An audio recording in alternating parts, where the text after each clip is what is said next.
Hello, ഇന്ന് August 9 വ്യാപാരി ദിനമാണ്. സാധാരണ പതാക ഉയർത്തലൊക്കെ നടത്തിക്കഴിഞ്ഞാൽ മധുരപലഹാരം വിതരണം ചെയ്യുന്നൊരു പരിപാടി ഉണ്ടായിരുന്നു.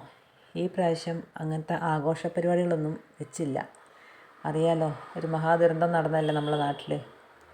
അപ്പം അതിൻ്റെ ഒരു ദുഃഖസൂചകമായിട്ട് ഈ പ്രാവശ്യം അതൊന്നും വെച്ചില്ല. പകരം ഒരു ക്യാമ്പ് വെച്ചു.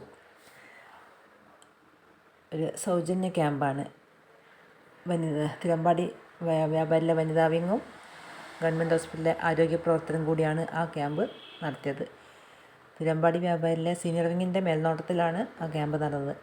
സൗജന്യമായിട്ടുള്ള കണ്ണ് പരിശോധന, പിന്നെ പ്രഷർ, ഷുഗർ, HP എല്ലാം സൗജന്യമായിട്ട്. അപ്പം തന്നെ അറിയാം അതിൻ്റെ റിസൾട്ടുകളൊക്കെ തന്നെ. വ്യാപാരിയിലുള്ള മെമ്പർമാർക്കും കുടുംബങ്ങൾക്കും സ്റ്റാഫുകൾക്കും എല്ലാം പങ്കെടുക്കാമായിരുന്നു ഈ പരിപാടിയിൽ. ഒരുപാട് പേര് വന്നു ഈ പരിപാടിക്ക്.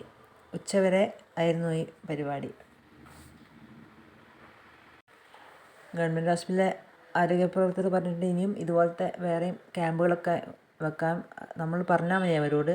സമയവും പറഞ്ഞാൽ അവർ അതിനനുസരിച്ച് വരും. ചെറിയ ക്യാമ്പുകളൊക്കെയാണ്.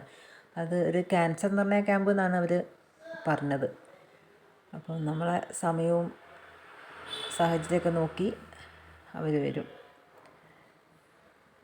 അങ്ങനെ നല്ല ഭംഗിയായിട്ട് ഈ ക്യാമ്പ് നടന്നു. ഒത്തിരി ആളുകൾ പങ്കെടുക്കുകയും ചെയ്തു. നല്ലൊരു ക്യാമ്പായിരുന്നു. ഇതുപോലെയുള്ള പരിപാടികളൊക്കെ ഇനിയും ഉണ്ടാകും.